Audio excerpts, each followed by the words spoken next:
And she just like enveloped me with love and looked at me and said, Rene, don't ever talk like that. Just because you are hungry and you don't want to live, hunger comes, hunger goes. One day you'll have plenty food to eat. You're going to make a name for yourself. Your story, Rene, is going to inspire people in distant land. Rene, fight. Don't give up, Rene.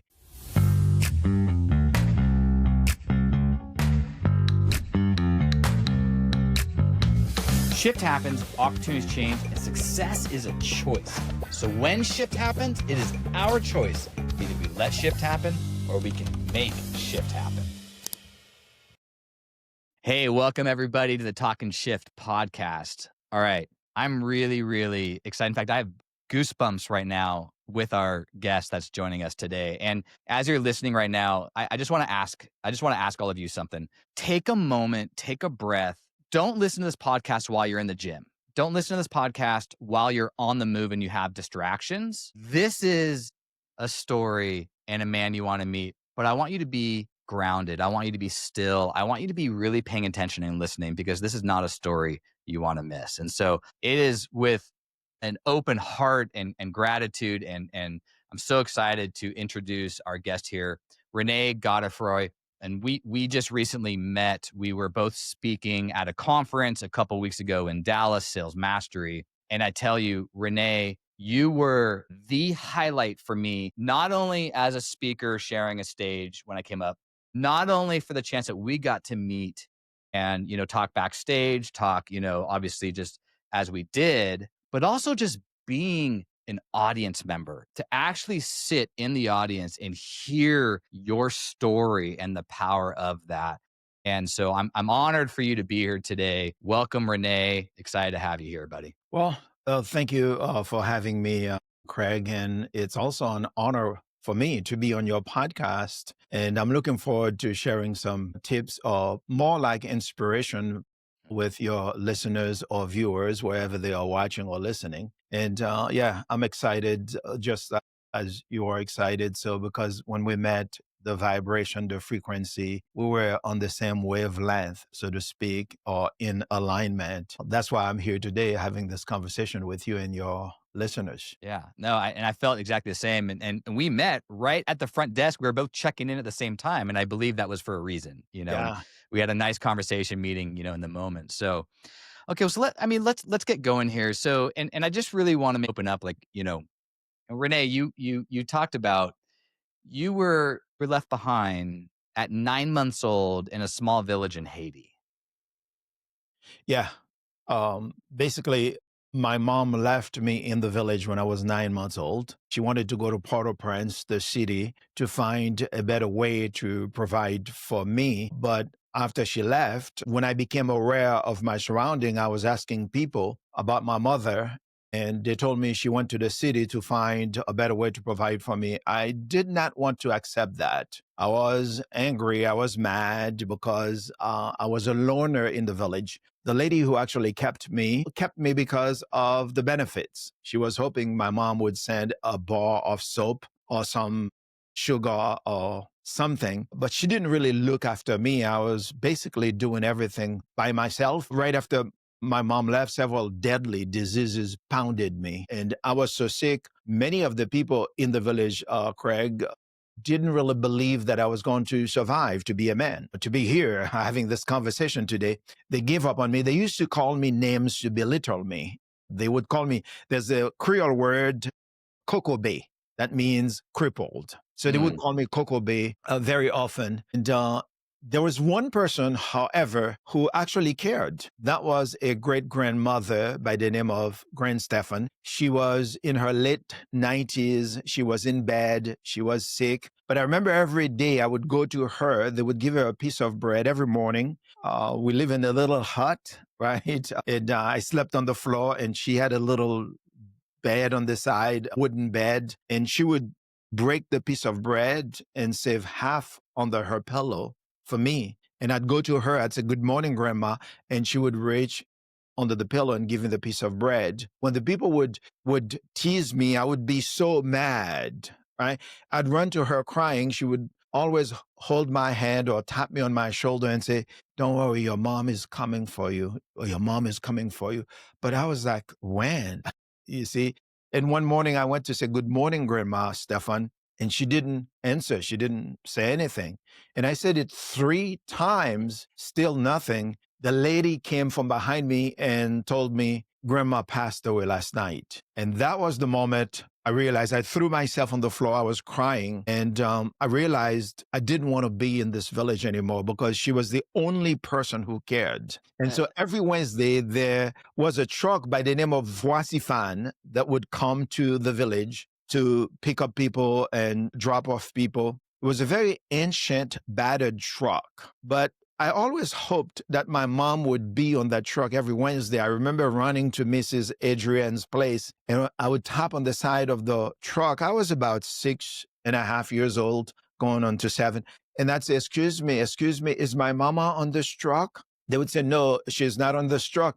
Please tell mama I'm suffering too much. Life is tough. I don't want to be in this village anymore. Please. And I kept sending messages after messages to my mother. And eventually somebody gave my mother the message and she sent for me. A guy by the name of Sterling came and he delivered the news to me. I was so excited. I was like, I didn't really have much to pack, but I wanted to carry something for my mama. I had some chickens that I was raising, 5 chicken and some yams and stuff. I got all those ready. And I sat down. I had a hat great grandma Stefan gave me.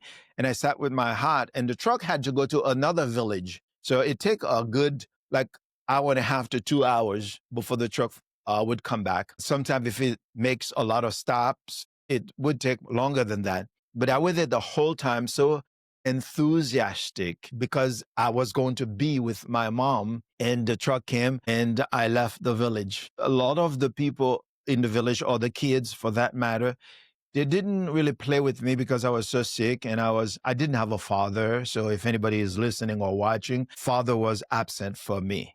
Nobody ever talked about my father. And when I was leaving the village, and the kids that were in the river bathing and splashing water, and they saw me on the truck and they say, "Oh, Wale, Wale," in Creole, "You are leaving, you are leaving." And they were acting like they were sad that I was leaving, like they didn't get the memo. But I was thinking to myself, you guys didn't even want to play with me because I was so sick. Suddenly you want to give me some kind of exit interview. Right? And when I talk to corporate America, I mention that because a lot of the people are in the company and they don't really recognize or appreciate them or make them feel mm. wanted. But suddenly, when the person is leaving, that's when they want to give them an exit interview. And I'm like, what about appreciating the people when they are with you? Right? Instead of waiting when they want to leave. And that happens in relationship too, by the way. Same thing.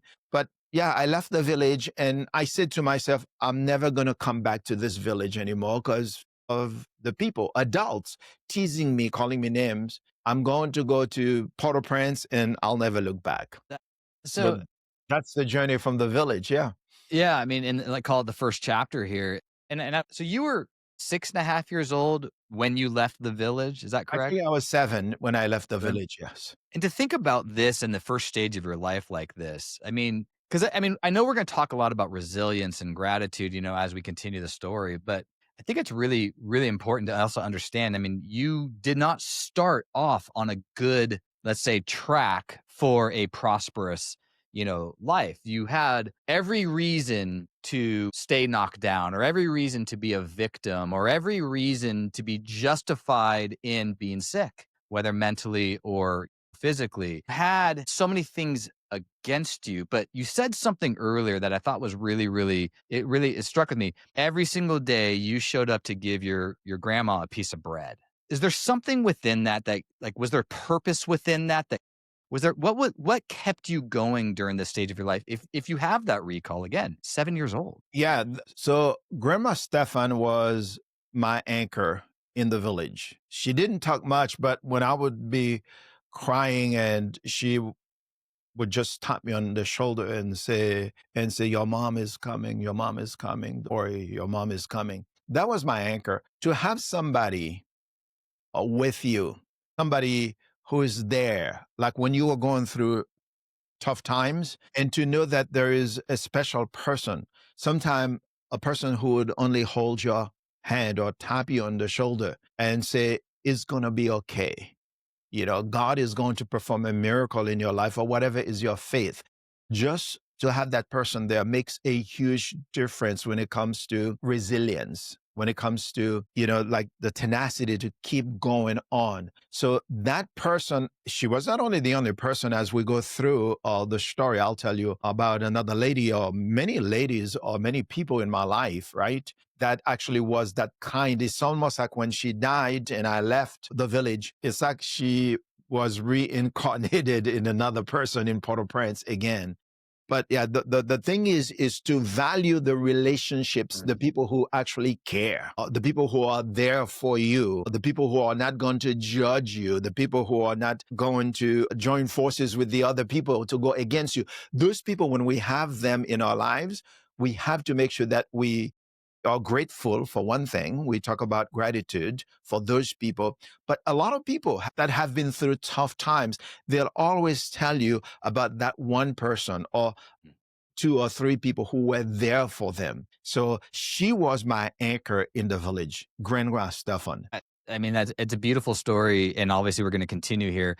And I think, just to encapsulate, it's meaningful relationships. And I think, we have so much noise out there, and especially, in business, and we don't always pick the people we're working around. Sometimes we do, but the point is really valuing where we have those truly meaningful relationships. And I hear what you're saying, that anchor, and these change over time. I understand that, but that, I think that is so powerful and so important. As human beings, we thrive and need relationships, and so that is important, in our lives. And Very important. And when it comes to resilience, I think most people, because the definition of resilient is you fall, you get back up.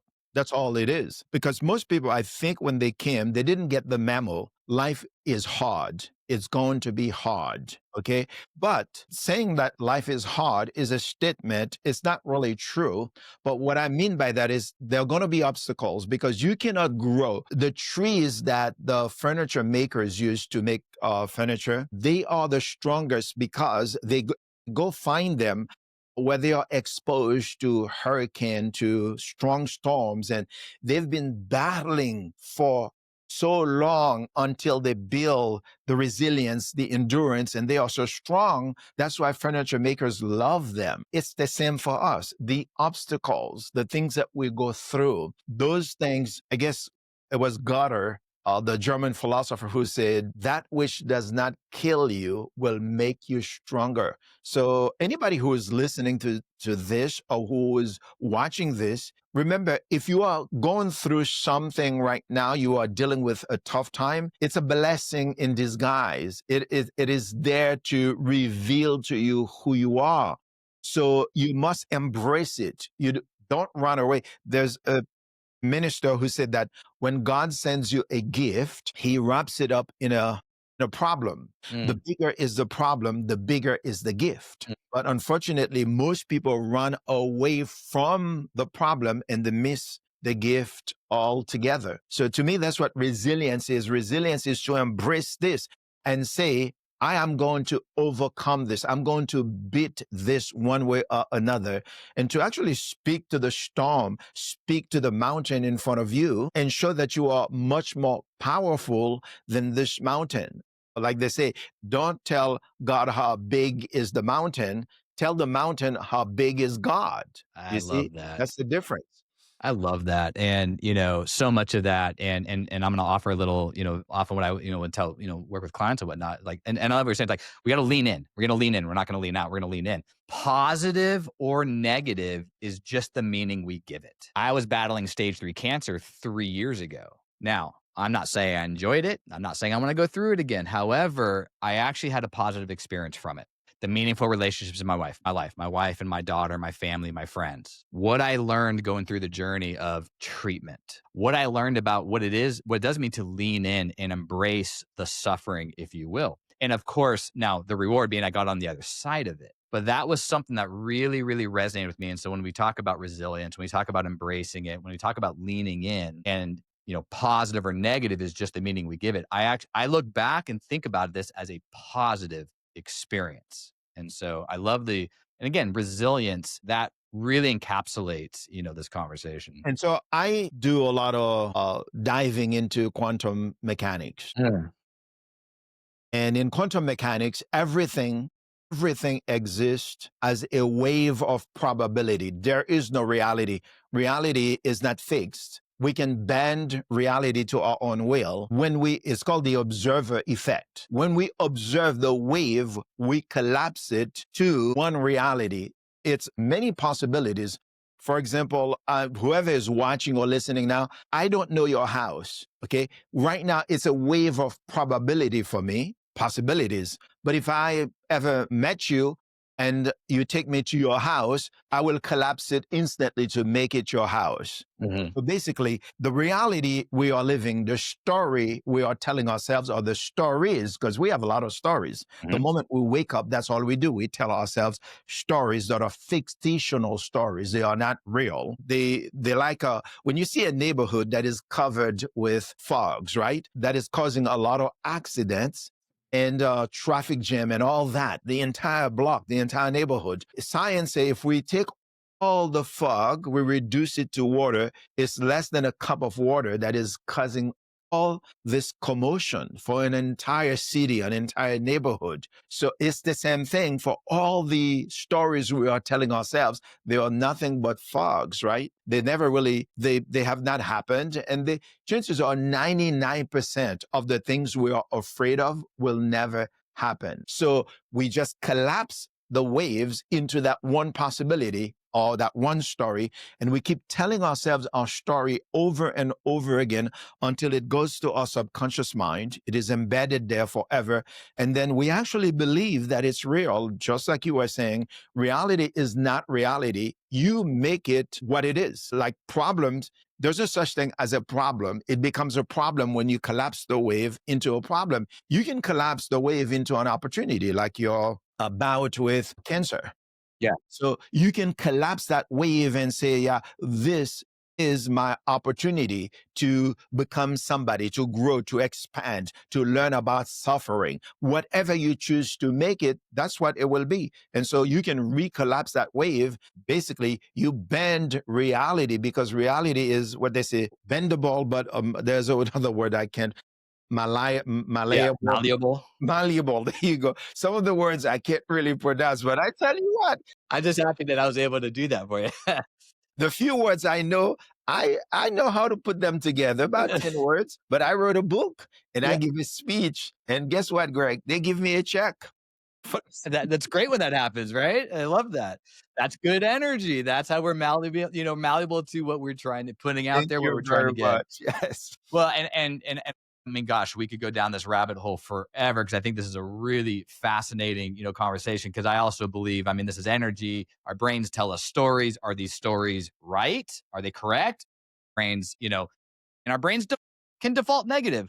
And actually, that might be a good segue because our brains can default negative, right? However, we can also train our brains and we can be very observant that we don't allow that to happen. And I think with your story, because again, this first chapter to 7 years old, and now you're on a bus or a truck, I should say, to go. Now, is this to go meet your mom for the first For the time? first time, yeah, in Amazing. Port-au-Prince. Yeah.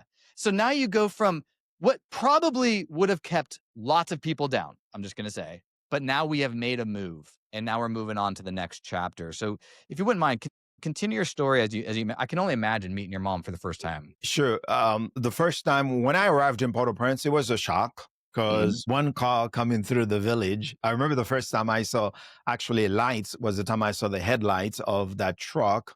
I got dizzy and Yeah. I went behind a tree. But from that to Port-au-Prince, a busy city, lots of motorcycles, bicycles, cars, and motorcycles weaving to the crowd, and top drivers banging on the doors, move out of the way. So I was really scared. I was like, wow. And so when Stella and the guy with me, we arrived where my mom lived, I thought, when I saw all those cars and buildings and lights and all, I thought my mom was having, a good time. She was maybe living a good life in Sure. Port-au-Prince. But when I got there, I was disappointed. Yeah, I met my mom for the first time, and she knew I was coming. My sister, my brother, whom I didn't know, they waited for me. They came and they wrapped themselves around me.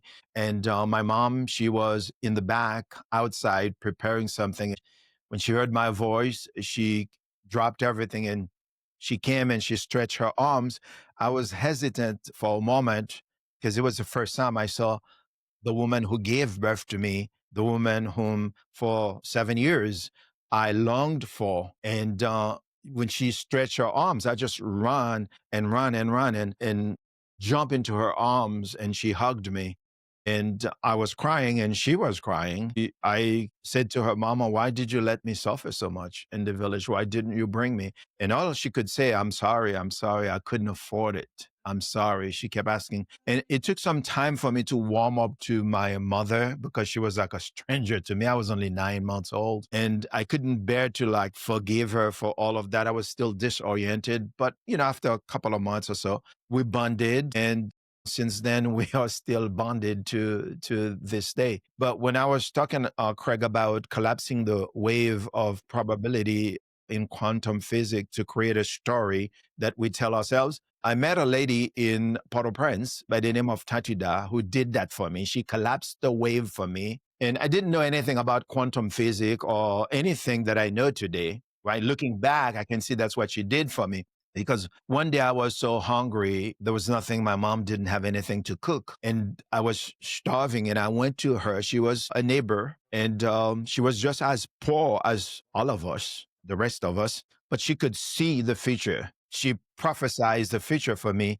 And I went to her and I was crying in my kid's voice, saying, Life is not fair, Tatida. I'm so hungry. There's nothing to eat. I don't think I want to live anymore. I've been suffering all my life. And I remember she leaned forward and she grabbed my hand and she looked at me with a penetrating stare, like it's coming from her very soul. And she just like enveloped me with love and looked at me and said, Rene, don't ever talk like that. Just because you are hungry and you don't want to live, hunger comes, hunger goes. One day you'll have plenty food to eat. You're going to make a name for yourself. Your story, Rene, is going to inspire people in distant land. Rene, fight. Don't give up, Rene. And so she literally at that moment collapsed the entire wave of, because there's something that's called about, I guess, a parallel reality. Like every version of ourselves already, like whatever I want to become is already in existence. Like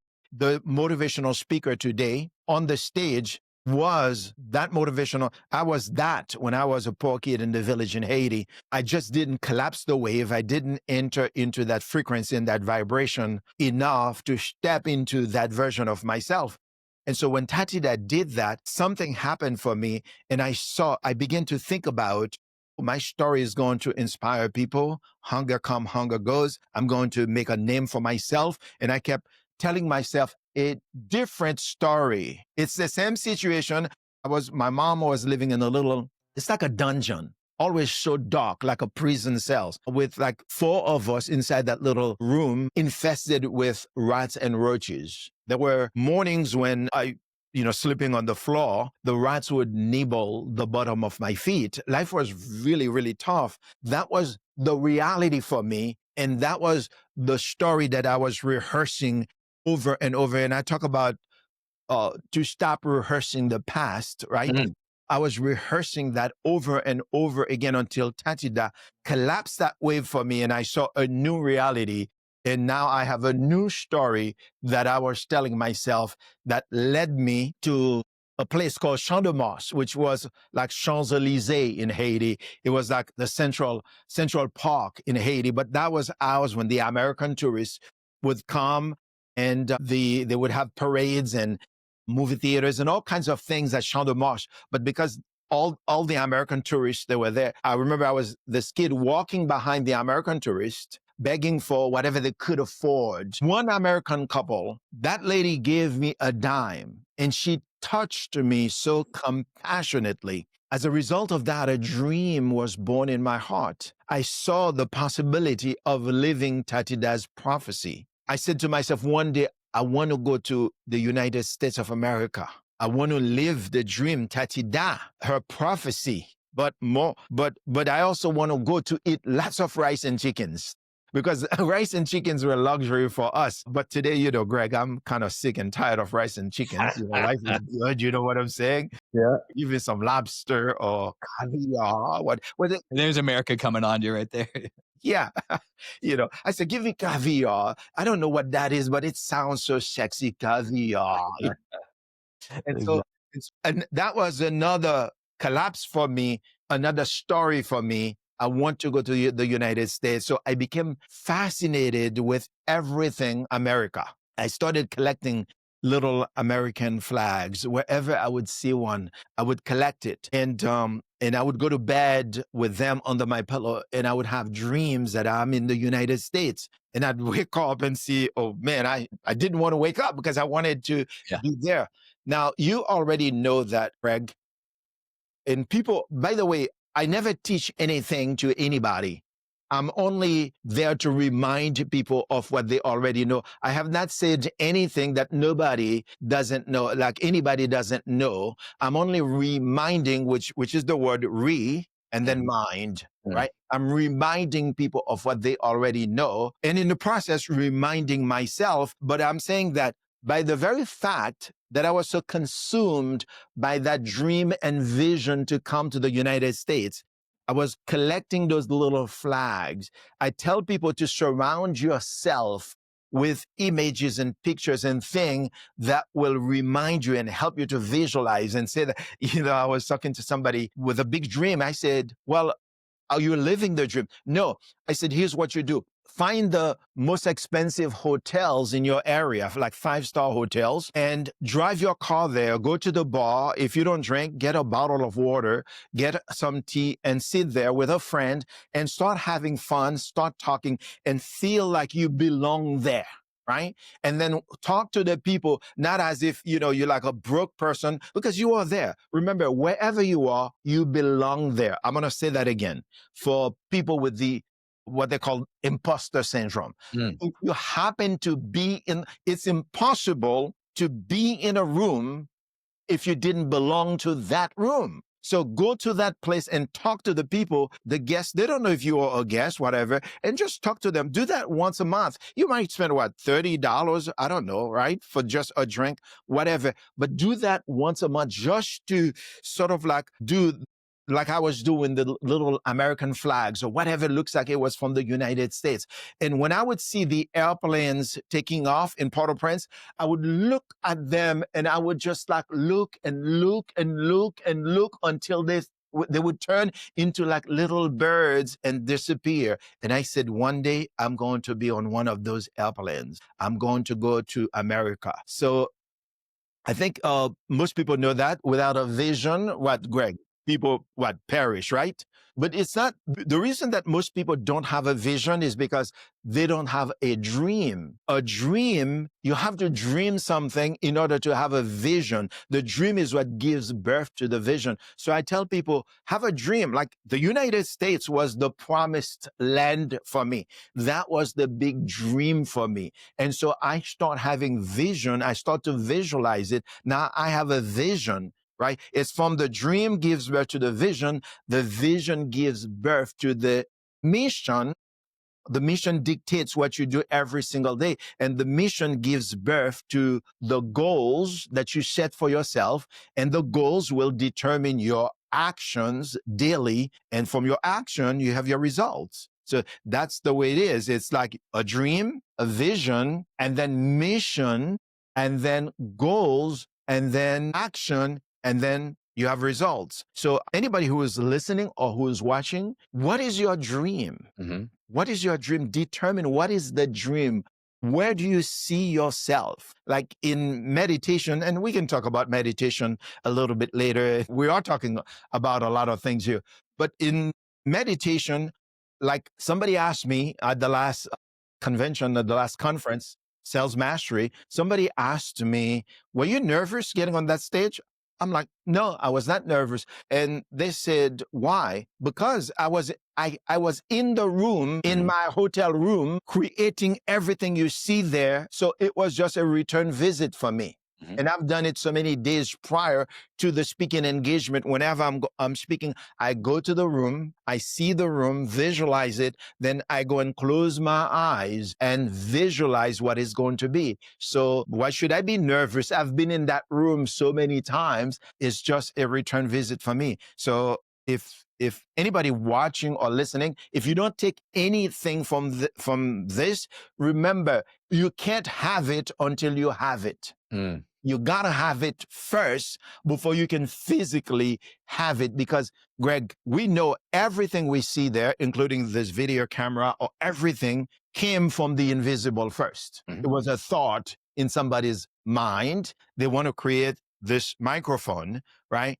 Including you and me. My father had a thought, talked to my mother, and he had a talk for intercourse. And out of that thought, here I am. And Yeah. for you. So that's why we have to spend a lot of time to undo the stories that are not serving us, to collapse the wave and create better story for ourselves. I mean, dude, I mean, so much of what you're talking about. I mean, we don't have to break apart all of this because, I mean, everybody, not just listening to this, like rewind and listen to this again. And the thing that, what I pull from this, because I talk a lot of, I talk a lot about your identity. And for me, and part of my story too, from conquering cancer, and then 6 weeks later, finishing treatment, I lost my job because our company shut down. And that put me in a very dark place. Now I can reflect and understand the reason why was because I lost my identity. My Mhm. identity was tied externally. I was a mortgage executive. This is who I am. I've been doing this for, 14 plus years.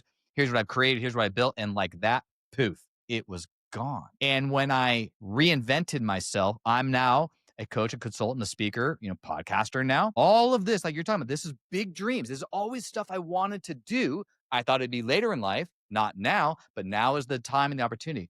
And here's what I'm getting at. To manifest that vision, I had to step into a new identity. I Yep. had to step into, I was at a think tank, I was at a meeting, and I went around to introduce myself. I said, I am Craig, and I am now a coach for the last 5 days. And we all laughed, but it was true. I reinvented myself. I stepped into a new identity that I am now an entrepreneur, a coach, a consultant, all of these things, keynote speaker. I'm not tied externally. And all of this that I was talking about is now tied internally. Nobody can take that away from me. And I was going to ask you, who said I'm a coach, I'm a speaker? Who said it? I said it. Thank you. That's all it is. You declare and decree, and you say the thing, and that's it. I don't need people's approval. That's right. I don't need people's permission. Okay, so let's fast forward. Now I'm in America, right? Okay. Yeah. No, okay. Give me your age again. So you were in Port-au-Prince. What age is there? And then when we go to America? I'm 21 now. Remember, when I said I wanted to come to the United States, I didn't have family members. I didn't know how I was going to come, but the how is never our business. Mhm. Most people never really attempt to dream or to set goals because they don't know how, Mm-mm. right? The how, God or the universe or whatever you say only needs to know the what. Because the moment you're trying to figure the how, Mhm. that means you are doubting. Mhm. You don't believe in miracles. You don't believe that things can just happen for you. Suddenly you can go to the grocery store in front of a person and then start a conversation, and that one person holds the key to that gate that is closed right now. You don't know if you're going to find a piece of paper, or you're going to buy a book, or you're going to come to a podcast just like this one here and listen to it. And Rene will say one thing that reminds you or that triggers another thing for you. Usually it's not even something that I am saying. It's because I said something and it triggers you to think Mhm. of an idea on your own, right? Mhm. So the how is not your business. I didn't know how I was going to come to the United States of America, but I was playing theater drama. I was already 20, 21 Okay. with a group. Okay. And they were gone. And this is, I know there's so much to my journey, to my story, but let me give you that because I think this is really important. No, please. Let me give you that part really quick. When I went to play for this theater group, a drama, I was playing extra, but I heard that they were going to travel. They were going to go to Canada, Montreal. I know they don't travel with extras. They travel with the main actors. You know what I did? I secretly copied the lines of the main actor and I started memorizing them, and I would go and practice as if I am the main actor. Nobody knows. Even the owner of the group didn't know. The main actor started feeling so important, he is now skipping rehearsal.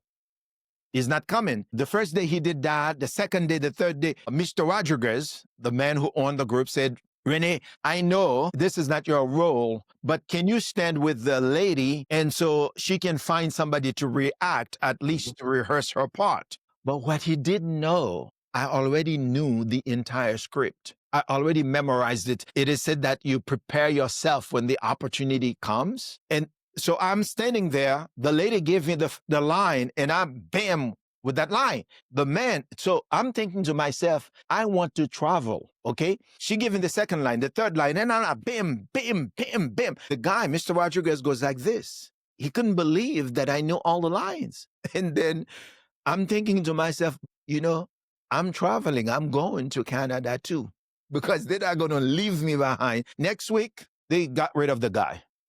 And that's it. That was my role. I wish people can see through. Sometimes we share a story. We don't have to make a point. Mhm. You make the point yourself. You created your destiny there. You manifested the vision. And your design in this wasn't, I'm not trying to take this guy's part. I just want to travel with the group. There's joy in that. There's abundance in that. And even, certainly in the work environment. And I've had all sorts of, people I've worked with and leaders and others. And everyone's human. Everyone has different emotions, and we can kind of get knocked around, at business, right? If I reframe it into those terms. But my point here is maybe these things are happening for you, not to you. Yes. Maybe these things are happening for you to get you prepared for when you have the opportunity to take on a bigger role, to do more, to stretch, right? To get out of our comfort zone, to break our echo chamber.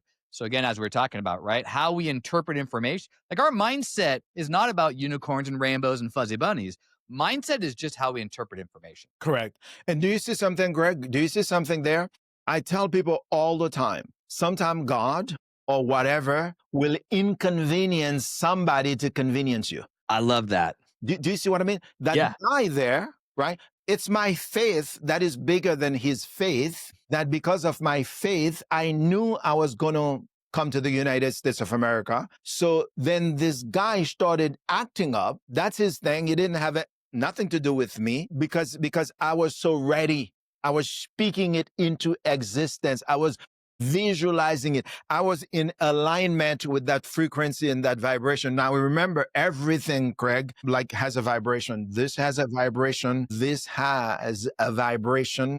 All right. Yeah. If we are not aligned, you want to be, people say, I want to be a millionaire, but are you aligned? Are you in the vibration? Are you going to the 5-star hotel that I told you? Are you tasting the finest wine of paying $50 for something to get yourself in? All I do, sometimes I pay for coaching. It's not really so much that I need the coaching. I want to be the client that I want to, like, if I'm going to charge people $10,000-$20,000, I want to invest that money in myself to be in that vibration. Like people, there are coaches, they've never had a coach before. Like, you a coach, do you have a coach? Have you been coached before? No, never. And then now you expect the vibration, the frequency to align with you. Do you see what I'm saying? Oh, 100%. 100%. Signal versus noise, right? And that Yeah, signal, we're creating that alignment. Otherwise, noise is just static. It's that's it. confusing, right? And we want to be grounded. And so much of this conversation is really about being grounded. And everything you're talking about is also coming from within. It's coming from within. It's not tied to these external factors that are going to decide your future. So whatever future vision you're manifesting, it's happening internally, it's happening by design, and you're in control of how you interpret your situation, that energy, that signal, that wavelength, and where that takes you, and being open to that. Exactly. Now, I was going to say something. Now, fast forward. I'm in Yeah. the United States Okay. because I don't have to say how I came to the United States because I don't know how many people working for immigration watching this. I don't want to be in trouble, but but know for sure I am a proud citizen of these great United States of America. All right, I know and you are. I love this country with all my heart. Deep gratitude. Abraham Lincoln said, everything that I am, everything that I hope to be, I owe it to my sweet angel mother. I said the same thing. I owe it to my sweet angel mother, but also I add, I also owe it to the United States of America. I'm in America. I've done whatever. I was a new immigrant. I didn't speak English. The Mm. words I learned were same thing. So I would go to McDonald's and I couldn't read the menu. That was like 42 years ago. I couldn't read the menu. So I would stand behind the person in front of me ordering. When they say, may I take your order, sir? I would say same thing, except that same thing was never the same. It didn't really taste the same all the time, but that's how I got along. And then I am washing cars in a parking lot in Miami. I was a janitor at one in Miami. So I was doing what a broke immigrant without a high school education. I still don't have a high school diploma.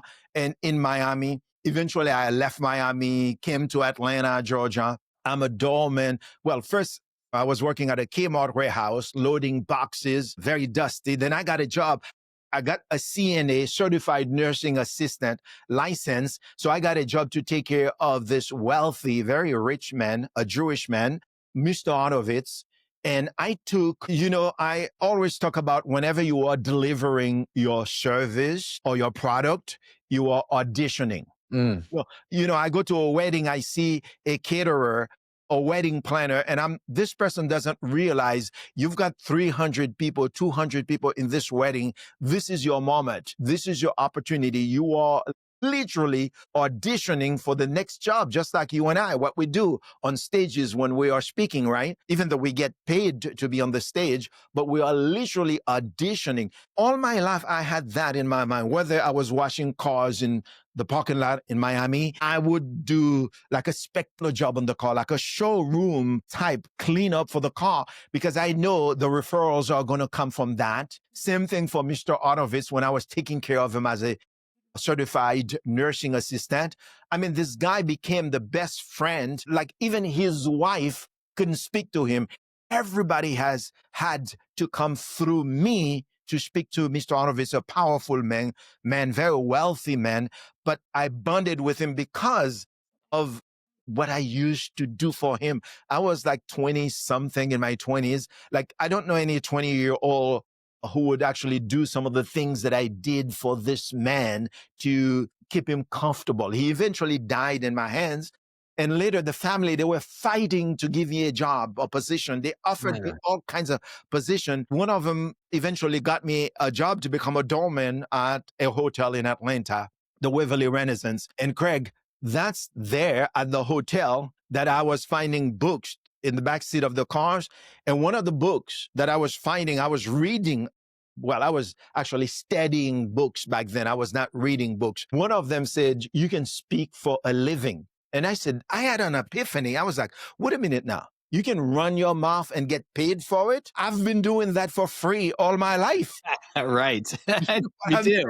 I said, I'm going to be a motivational speaker in America. Remember, I said it, I declared it. Now, the little negative voice was in my head. You don't even have a high school diploma. You don't have friends. You think they're going to put you away with your English the way it is on a stage to speak, like that little voice. But one day, Craig, I woke up. I'm watching television. There's this guy on television motivating, inspiring Americans, sharing life lessons and all kinds of things. And Americans are glued to that television. They go to work, they have conversation about this guy who is the motivational speaker every morning. And I'm like, wait a minute now. If Jerry Springer can motivate, That might be the wrong type of motivation, but he had an audience and he had a big audience. Yeah. I'm like, give me a break. You know what I'm saying? I can do this too. I mean, we're talking about people throwing chairs at each other. Yeah. You know what I'm saying? Yeah. Amazing. Amazing. Yeah. And again, and the other thing, Renee, that you're such a sponge, like in your surroundings as you have their dreams and your visions, but you're absorbing everything around you. Like you said, like I wasn't just reading this book, I was studying this book. I had this opportunity. I was with the gentleman that you were the CNA for, like you were absorbing, you're so like you're present. And I'm gonna go back to being you're grounded, right? And I think that absorption, I mean, this conscious awareness of your environment, and like Steve Jobs used to talk about what do you call it, the distortion reality field, Yes. and we can create the reality, and I think your awareness, your presence, your being in the present while you're dreaming the future. I mean, that to me is one of these things I'm pulling, from this conversation that's really powerful.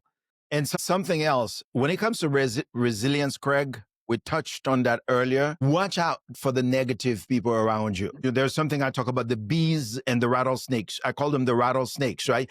Because the bees are always looking for the sweetness from the flowers to create honey. But the rattlesnakes, it's the opposite. They're looking for bitterness to create the poison. The rattlesnakes around us, they see a problem in every solution. They make life miserable for everybody. You share your dream with them, they slowly inject the poison in your dream to destroy it. So be careful of those people. When I was the doorman, I said I was going to be a motivational speaker. There was a guy who was my supervisor. I was not looking for his permission. I was basically sharing my dream with him. I said, I'm going to be a motivational speaker. I'm going to share my story. He said, huh? You gonna be a motivational speaker with your Haitian accent the way it is? You think corporate America will pay you to share your story? And I'm like looking at this guy. I said, well, as a matter of fact, I am going to write a book. He said, a book? I mean, like, do you have any credentials? I said, yes, I have a PhD. My PhD stands for P is for persistence, H is for hope, D is for dream. Look out. I might autograph a copy of my book. Look, if I'm sharing my dream with you, if you cannot encourage me, like, get out of my face. Right. Please don't be a rattlesnake trying to deter me, trying to poison my dream. And guess what, Greg? I read the book. There it is right there. It's called Kick Your Excuses Goodbye. I didn't know how to write a book, but I know 2 words, right? Same thing. I went to the bookstore and look, I see they got a little red thing here. I said, put me one here too, make me look good. You know what I'm saying? And I read the book. I love it. Like, you don't tell me what I can or what I cannot do. I decide that. And by the way, I maker. want to energize that for everybody. You're making a conscious decision right here. This is a choice, because we all have these are humans. Like, these humans are out there. And to your point, hey, here's what I want to do. Like my favorite is like, I tell people my favorite, whatever. But it's like, yeah, when I had cancer, I have cancer. I'm like, this is what I heard all the time. Oh my God, Craig, that's horrible. My uncle died from cancer, but you'll be fine. It happened all the time. I made a choice that I'm so sorry to hear about your uncle. Let me make it about you right now. But like, we have a decision. We have a choice. And we have a choice, like as Jim Rohn says, we're the sum of the 5 people around us. Mm-hmm. We have a choice of who we allow in. We have a choice also in what we allow in, because that stuff is going to happen. To your point earlier, let's not get focused on the how, because everybody's going to give you the how, because misery does love company. Yes. So let's not worry about that. Let's worry about what we want to do. And I'd also, and I'll bring in like a Simon Sinek here. Why, right? What is your why? What is your purpose? What are we trying to energize and pull out there? And Rene, you live that, and I love your PhD, by the way. As you were saying that before you got to the acronym, I was going to say, or what I was thinking was, your PhD is your life experiences, what you have experienced and what you have brought in to you, and then how that is going to help move you. Hard forward. Knock University. We have it there. And so, yeah, that's the journey for me. People ask me all the time, how did you become a motivational speaker? I say, well, motivational speaker chose me. I didn't choose it. You see what I'm saying? The book came just like that, because I didn't figure out the how. What Tatida said, I didn't know how it was going to happen. But remember, I told you it was a book that showed up in a car that I was parking. And the book actually talks about speaking for a living. You know what I used to do, Greg? I know time is, No, we are all good here. look, I'm at the door working. I said I'm going to be a motivational speaker. Remember, it's the dream, the vision, mission, goals, and action, right? So what I did when the big name speakers were coming to speak at a convention at the hotel, I would make sure that they schedule me so I can meet those speakers. I can tell them what I'm going to do, right? And I would meet a lot of big names like Jeffrey Gitomer and Dan Barris, a lot of big names. Hi, sir, this is Rene Godefroy. I'm your doorman, sir. I'm going to serve you to the max. I have something that I call the GDP, the Godefroy Doorman philosophy, that has all the principles that I use to actually wow a guest that comes to the hotel when it comes to customer service. So anyway, I would do all my thing here, and I would say, you're going to see me on a stage one day. I'm going to share a stage with you. Who is saying that? I am saying it. I'm not waiting for people's permission. I am declaring and decreeing that which I want, right? And so I remember I saved all my tips money because I was going to go to the National Speakers Association conference. I had already joined Toastmasters International, and there's such a story there again. That would be a whole master class of how it all happened. But I remember I couldn't stay at the big hotel where they had the convention for the National Speakers Association. I stayed at a little hotel on the side, but I put a suit on me because, when I was leaving Haiti, I never had a suit before. And when I came to America, I saw the successful people at the door. That's how they dress. I say, well, that looks like success to me. They have a little monkey handkerchief, whatever they put here too. I'm like, put me one here too. I just want to look like success. You see what I'm saying? But I went and I looked for those speakers I had met, and I would introduce myself. Hi, sir. This is Rene Godefroy, sir. Remember me, your doorman in Atlanta? Told you I was going to be a motivational speaker, sir. Here I am. And now they start saying like, wow, this guy is serious. Now, Woody Allen said 99% of success is showing up. Do you know there are people in business, there are coaches, there are loan officers, what do you call LOs? Is that how you say? They live in a neighborhood, in a city. It's like they are in the Secret Service. They don't show up anywhere. Like, how you tell me you run a business, like you have to generate your own leads. You are not going to every event, every function to meet the people, to introduce yourself, to build relationships with those people. Well, I met all those people. To this day, Jeffrey Gitomer is still a good friend. He wrote the foreword for my book. From that encounter as a doorman at the hotel, what if I didn't spend the money? I took all my tips, money, and then went to the conference. But what if I said it's too expensive? I'm not going to go. Do you see what I'm saying? It's Yeah. just like you show up and then the rest is history, Greg. And I got to the men's stage of the National Speakers Association in Washington, D.C. in 2000, like unheard of. Like, I was still at the hotel. People didn't know that. Like, I didn't send a demo video for them to uh, audition me. I'm hearing the feedback. But no, I didn't send a demo video, right? But somehow it's a whole story. They got a hold of my story. They got a hold of my demo video without me sending it, right? Yeah. Remember, the how is not your business. I didn't send my demo video. And when I made it on that big stage, the rest is history. Meeting planners, speakers, bureaus, and everybody discovered me at that point. Amazing. And you put yourself in the way of opportunity. You just said yes. You didn't let fears, naysaying, limited beliefs hold you back, which again is so common. And I hear it often. You were talking about as loan officers, maybe they're not out at all the events like maybe they quote unquote should be. And you know what I hear quite often? Oh, I don't like doing that. I don't like doing that. Okay. So, but should we be doing that? And why not? Let's get out of our own way and step into, because if we are grounded and we are confident and we are still and we are pulling and we can talk about personal brands, our identity, our dreams, our vision, our value is coming from within. Nobody else can take that away from us. All of a sudden, put me into any situation, put me on any stage, and I am excited to be there. I'm excited for the opportunity. And because, and you said it earlier, and I'm gonna maybe peel back the doorman a little bit of a, I'm gonna relate to the analogy. As you know in life, as we're evidencing it, one door leads to another door that leads to another door that we never saw coming ever. But if we had not walked through that first door, Key, the doors would that never happen. first door. Yeah.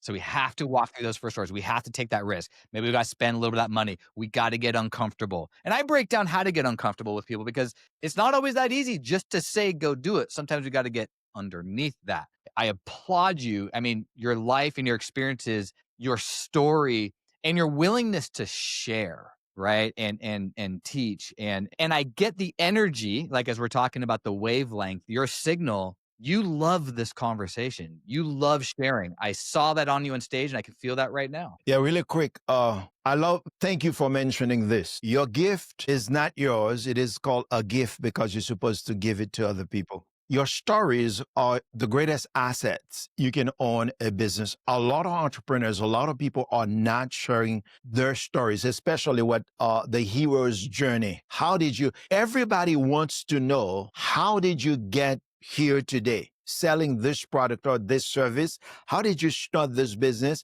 And I think that I think entrepreneurs or loan officers, they all need to craft that story and share it more. Now, the stories you are the most reluctant to share are the stories that are going to impact the most lives. It is an asset. Like if you are holding on from sharing your story or your stories, you are being selfish. Mm. If what I'm saying is a blessing to you right now, so I would be selfish if I didn't share my story with you. And so holding on to your story, like when people are, I call it indoctrination. Do you realize why Starbucks, McDonald's, and every major corporation, the founders or Chick-fil-A or Wendy's, they all wrote a book? Why? To share the story. Because loyalty happens when they know about the backstory of how you got here. That's why you share the story. The moment they notice, I remember Halle Berry. She was a star. She was a star. She was not a superstar. But when Oprah coached her, mentored her, she opened up and started sharing, being vulnerable, stories like she had never shared. She became a superstar. Do you see the difference from a star to a superstar? Just because she opened up, suddenly the fans watching Halle Berry on the big screen now is a friend of Halle because they know the story, backstage story, right? One of the most powerful books I read about this is a book by Sidney Poitier. It's called The Measure of a Man. When I read that book, I could so identify with his story behind the scene, and I fell in love with that man just because now I know everything that I need to know about the star on the big screen. So I'm glad you mentioned it. People need to share their stories more because facts don't sell, right? That's right. Facts, tell. We but don't remember facts. They don't remember. Like I meet people like 10 years later at an airport. They remember the stories that I shared. They don't remember the ideas, the strategies that I shared, but the stories, they will always remember them. And how you made them feel. That's how you make them feel, because the stories, that's what evokes the emotion when you share the story, and that's how they feel. Like, I've seen speakers. A good example, there's Joel Osteen. You know him, right? Okay. Yep. There's a preacher who called me, wanted me to coach him, and I went to church like 3 or 4 times to listen to him. And later I found out he had 5 kids in the church. One is in charge of the choir and all of that. He's never told a story about his family, his life, how he got there. He's just teaching Bible. And he asked me, and I said, do you realize you're not sharing stories? And I watched Joel Osteen for 20 minutes. He told like 13 stories in 20 minutes. You wonder why he is the highest paid preachers in America? Then that's when I had to go and tell him, if you want the people to come to stay, invite them behind. It's like giving people a backstage pass Mhm. People love that. They pay a lot of money for those passes, right? When you open up, you share your stories. But yeah, I just wanted to share this because you talk about sharing your gifts with others. Well, and I think maybe, as we wrap up here, you shared with me a powerful, Bible verse, and if I don't want to screw it up, so you know where I'm going to go. I believe it was Isaiah 55:11. Is that correct? Yes. Yes, yes, yes, yes. So is the word that goes forth out of your mouth. It shall not return void to you, but it shall accomplish that which you send it to accomplish. Basically, in quantum physics, they call it the field, but you call it God, right? It's impartial, waiting for your wishes. If you say you are afraid, that's what will come back to you. If you say, I don't belong to this room, or I'm not smart enough to apply for that position, that's what will come back to you. Whatever you say, it will not come back void to you, but it shall return to you to accomplish that which you send it to accomplish. I love it. And you said it earlier, and I believe it was a Picasso quote that the meaning of life is to find your gift, and the purpose of life is to give it away. To give it away. Yeah, Because that's why it's called a gift. exactly. So Michelangelo, that they were asking him about his painting. Like, I know. Go ahead. Yeah. you've heard of that, right? The Yeah. statue of David, right? And then, so his reply, you know that, right?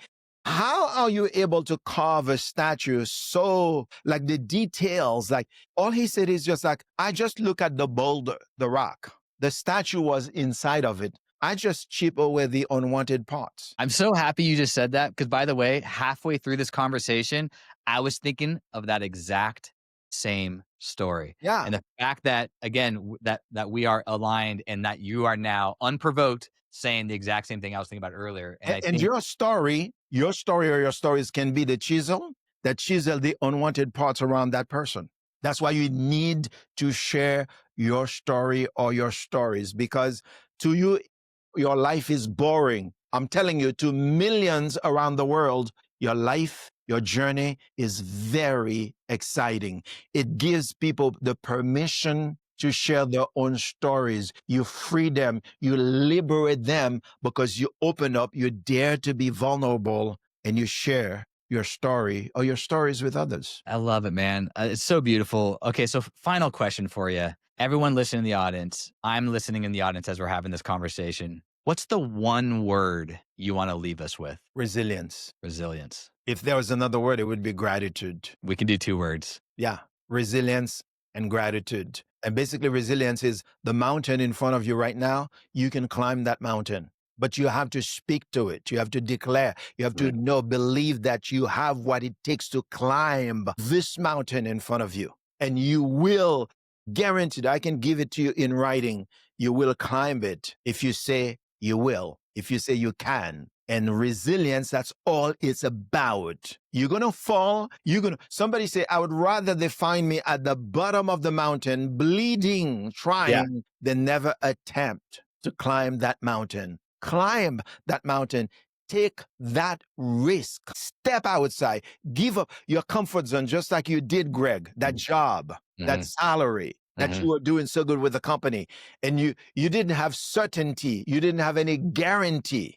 Right? Most people are looking for guarantee and certainty before they start living their dream, right? Just walk away. Everything will turn out okay for you. Like John Lennon said, in the end, everything is going to be okay. If it's not okay, it is not the end. I love it. That's it. And every mountain starts with one step forward and toward. That's it. I love it, brother. I appreciate you so much, man. This was such a great conversation. Everybody listening, Rene, tell everybody how they can get a hold of you. How can they learn more about you? Because they have to do this. Okay, so for those, if you are watching this, you see my name on the screen. It's very easy. That's my website. But if you are not watching, here's a very easy website to remember. abcmotivation.com. abcmotivation.com. And I'm very active on LinkedIn. I hope that's how you pronounce it. You got it. That's right. You will find me on LinkedIn. You would find me on Instagram. You will find me on Facebook. And You'll find me on TikTok too, because I blew up on TikTok. I think I have about 162,000 followers on TikTok. You'll find me there too, but I don't spend that much time there anymore.